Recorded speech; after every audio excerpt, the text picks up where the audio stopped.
Hindi biro ang ilang taong ginugugol sa pag-aaral ng marami. Pero mas hindi biro ang pagsabayin ito at ang responsibilidad sa pamilya.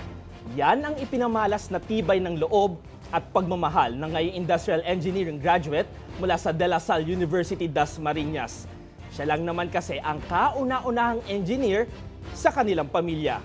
Ang kwento ng inspirasyon at pangarap sa Balitang A to Z ni Naomi Almohan.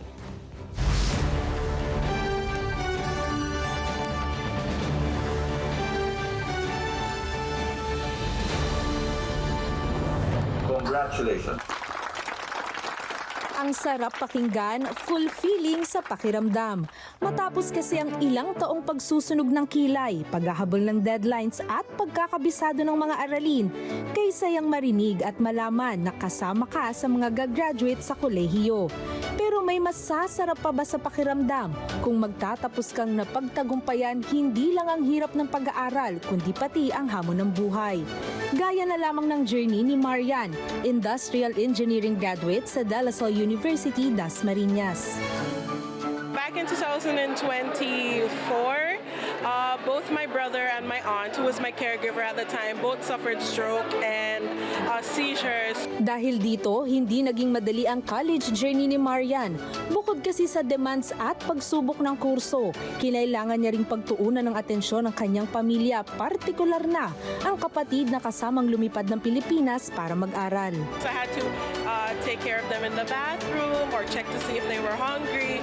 So most likely I didn't have much time to juggle school, so I was like basically sleepless at the time. There was a time when they were putting these things at his head, and I was like, am I really gonna lose my baby brother? Am I really gonna lose my auntie? Pero sa kabila ng mga ito, hindi nagpatalo sa hamon ng buhay si Marian.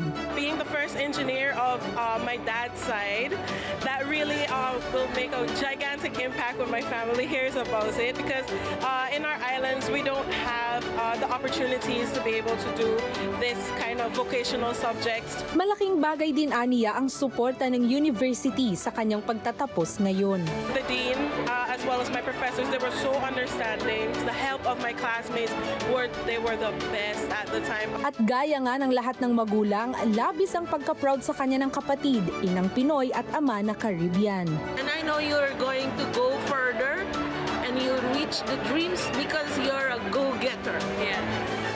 I am so proud of you for this, that you would have endured to the end.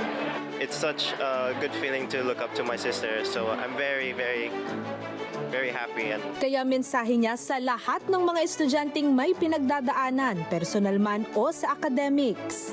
I did what I needed to do, and I'm done. So all I need to do now is do. Don't overthink. Graduation, simula ng bagong yugto sa buhay, bagong pakikibaka sa hamon ng pagkakataon at simula ng pagtaguyod ng pagbabago para sa ikabubuti ng lipunan. Pagbati graduates para sa Balitang A to Z. Naomi Almohano.